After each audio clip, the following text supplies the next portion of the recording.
जय हिंद दोस्तों, welcome back to my YouTube channel. Friends, स्वागत है आपका प्रमोद सर वाराणसी में। तो फ्रेंड्स, आज इस वीडियो में हम कवर करेंगे कंप्यूटर एवं सूचना प्रौद्योगिकी से महत्वपूर्ण प्रश्न, क्योंकि जूनियर असिस्टेंट के एग्जाम में 15 नंबर आपके कंप्यूटर से आने वाले हैं और महत्वपूर्ण रोल यहाँ पर प्ले करने वाला है।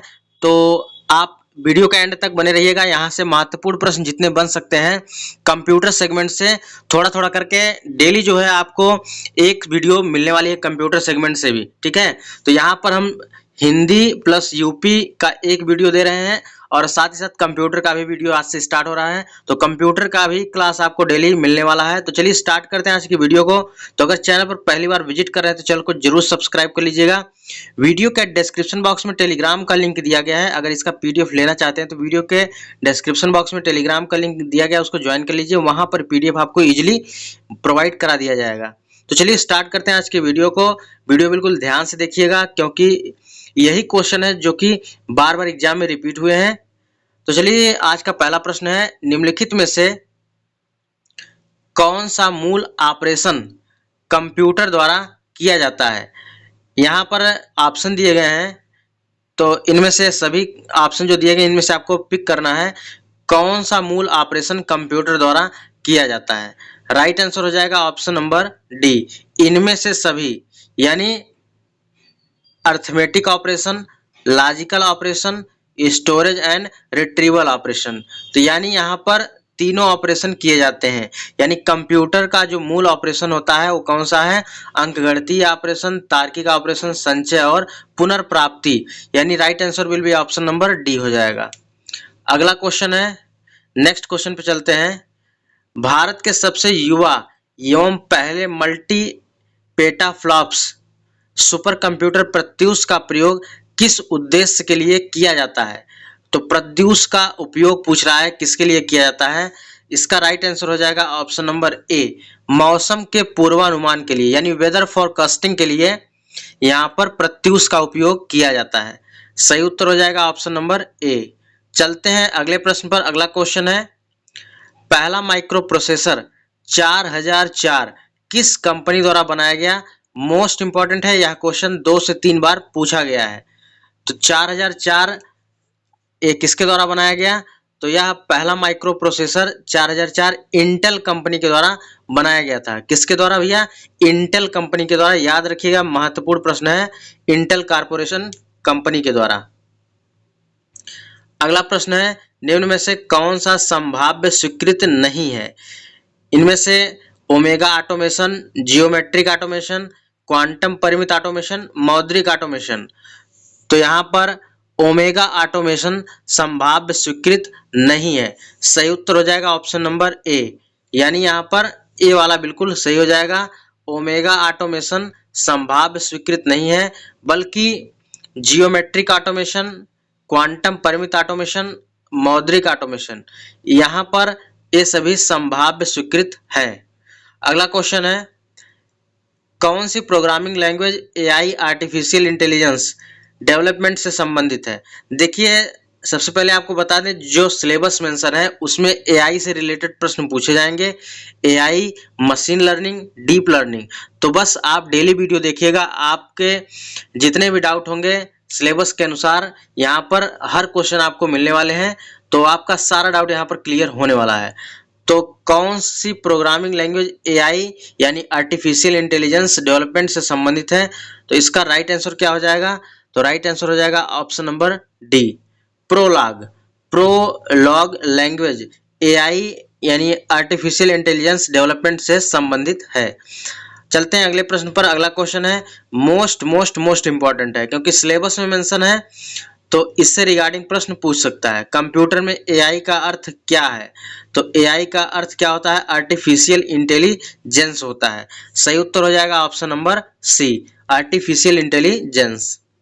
अगले प्रश्न पे चलते हैं। अगला क्वेश्चन है, कौन इंटरनेट ऑफ थिंग्स की विशेषता है। देखिए, सिलेबस में भी मेंशन है कि आईओटी से प्रश्न पूछे जाएंगे, यानी इंटरनेट ऑफ थिंग्स से भी प्रश्न पूछे जाएंगे।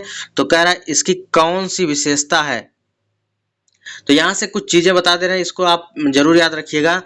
जैसे यहाँ पर इंटरनेट ऑफ थिंग्स या जिसको आईओटी क्या कहते हैं, आईओटी शब्द कहते हैं इसका पहली बार जो है केविन एस्टन द्वारा जो है 1999 में प्रयोग किया गया था। याद रखिएगा कौन,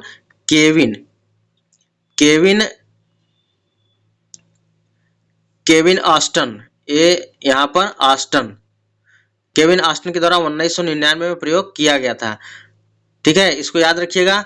कौन सा इंटरनेट ऑफ थिंग्स विशेषता बताता है, तो इसका सही उत्तर हो जाएगा ऑप्शन नंबर सी। यहाँ पर सी क्या कह रहा है, सभी विकल्प बिल्कुल सही है, यानी कनेक्टिविटी की सुविधा बताता है और डायनेमिक एंड सेल्फ एडाप्टिंग की सुविधा बताता है और स्केलेबिलिटी की सुविधा बताता है, यानी तीनों सुविधाएं यहाँ पर इंटरनेट ऑफ थिंग्स की विशेषताएं हैं।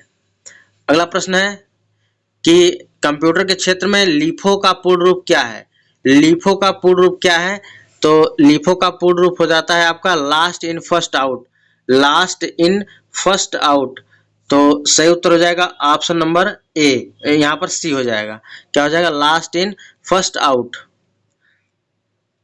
चलते हैं अगले प्रश्न पर। अगला क्वेश्चन है कि प्रिंटिंग से पहले पेज का पूर्वावलोकन यानी प्रीव्यू करने के लिए किस शॉर्टकट कुंजी का उपयोग किया जाता है। तो इसका सही उत्तर क्या होगा, सही उत्तर हो जाएगा ऑप्शन नंबर बी, यहाँ पर Ctrl+F2 का प्रयोग किया जाता है।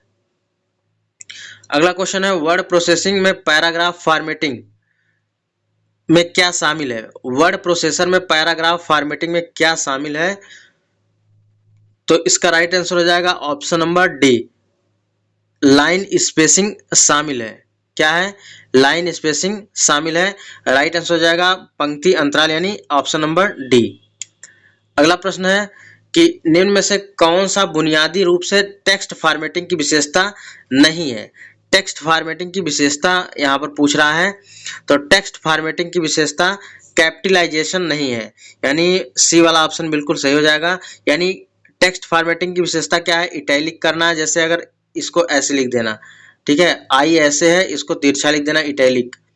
अब उसके बाद अंडरलाइन, इसके नीचे हमने अंडरलाइन कर दिया, तो ये आपकी टेक्स्ट फॉर्मेटिंग की यहाँ पर फीचर है। बोल्ड कर दिया, मान के चलिए इसको हमने बहुत ज़्यादा बोल्ड कर दिया, मान के चलिए इसको अगर इतना बोल्ड कर दिया, हमको आई लिखना है, इतना मोटा लिख दिया हमने, तो इसी को कहते हैं बोल्ड। तो यह टेक्स्ट फॉर्मेटिंग के विशेषताएं हैं। अगला क्वेश्चन है कि एमएस वर्ड का प्रयोग मूलतः किसके लिए किया जाता है। तो एमएस वर्ड मूलतः किसके लिए, तो प्रिपेयर द वेरियस डॉक्यूमेंट्स के लिए, यानी विभिन्न प्रलेख तैयार करने के लिए उपयोग किया जाता है। राइट आंसर हो जाएगा ऑप्शन नंबर सी। अगला प्रश्न है स्प्रेडशीट प्रयोग करने का लाभ है। तो स्प्रेडशीट प्रयोग का लाभ क्या है, इसको बताना है। तो 78 का सही उत्तर हो जाएगा ऑप्शन नंबर डी, यानी सभी, यानी गणनाएं स्वतः की जा सकती हैं। डाटा में परिवर्तन होने पर गणनाएं स्वतः ही अद्यतन हो जाती हैं। अधिक लचीलापन होता है, बिल्कुल सही यहाँ पर है। अगला है इंटरनेट एक्सप्लोरर कब लॉन्च किया गया था। याद रखिएगा इंपॉर्टेंट क्वेश्चन है। इंटरनेट एक्सप्लोरर कब लॉन्च किया गया था, 1995 में लॉन्च किया गया था, 1995 में। राइट आंसर हो जाएगा ऑप्शन नंबर डी। चलते हैं अगले प्रश्न पर। अगला क्वेश्चन है और लास्ट क्वेश्चन है, लाइनेक्स एक क्या है। तो लाइनेक्स एक ओपन सोर्स ऑपरेटिंग सिस्टम है। क्या है, ओपन सोर्स ऑपरेटिंग सिस्टम है। तो सिलेबस में मेंशन भी किया है कि ऑपरेटिंग सिस्टम से प्रश्न पूछे जाएंगे, ठीक है, तो याद रखिएगा काफी इंपॉर्टेंट है। तो फ्रेंड्स यहाँ से हमने महत्वपूर्ण प्रश्न को कवर किया जो कि कंप्यूटर सेगमेंट से था। तो अगर ऐसी वीडियो आप डेली देखना चाहते हैं तो हमारे साथ जुड़ सकते हैं। तो फ्रेंड्स अगर चैनल पर पहली बार विजिट किए, चैनल को जरूर सब्सक्राइब करें, क्योंकि जूनियर असिस्टेंट की तैयारी यहाँ पर बिल्कुल जो है करवाई जा रही है। तो फ्रेंड्स मिलते हैं नेक्स्ट वीडियो में, तब तक के लिए जय हिंद, वंदे मातरम।